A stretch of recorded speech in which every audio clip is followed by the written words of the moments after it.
All right, I'll be the first to admit that at first glance you'll look at this week's tip and kind of go, when will I ever use it? But actually it's kind of cool, and I want to make sure you're aware of this function because there's lots of times where you could actually use this.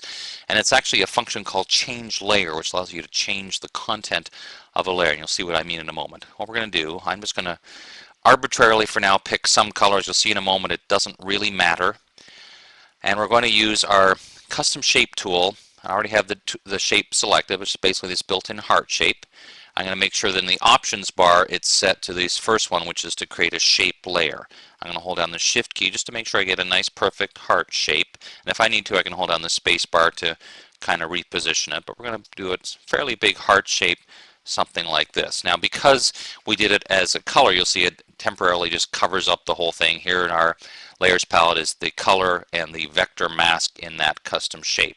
What we're going to do is change that layer from just a solid color to something else by using this command, change layer content. You'll see it's currently a solid color. We're going to change it to an adjustment layer.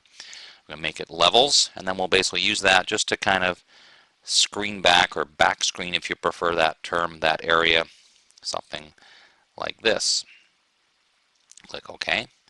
And of course, now that we've done that, then the nice part about doing it this way is it's very easy to go in and we can either change the shape because we have vector editing tools, or we can change the adjustment layer. Now, again, at first glance, you might look at that and kind of go, all right, Dave, that's kind of pushing it a bit, but just to show you the possibilities are many.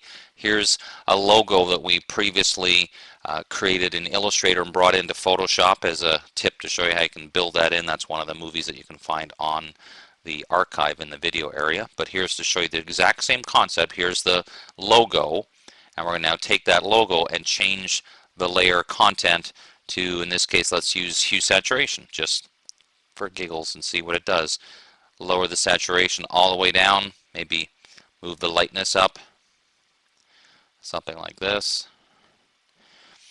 And now we have another way of making a logo appear. Instead of just filling with white and lowering the saturation, for example, or the opacity I should say, now we have all these options where we can go in and keep changing our mind about the adjustment layer or the mask itself. So the whole idea is you start with a shape layer and then change the layer content. But it's important to note there's all sorts of other possibilities. For example, if you add an adjustment layer and you really meant to do something other than the one you have, oops, right here, maybe you added hue saturation, you really want it to be levels, instead of deleting it and starting again, you just convert it, just like that. You can convert from one type of adjustment layer to another. So it's really quite a useful command once you try it out. Check it out. You'll like it. I think you will.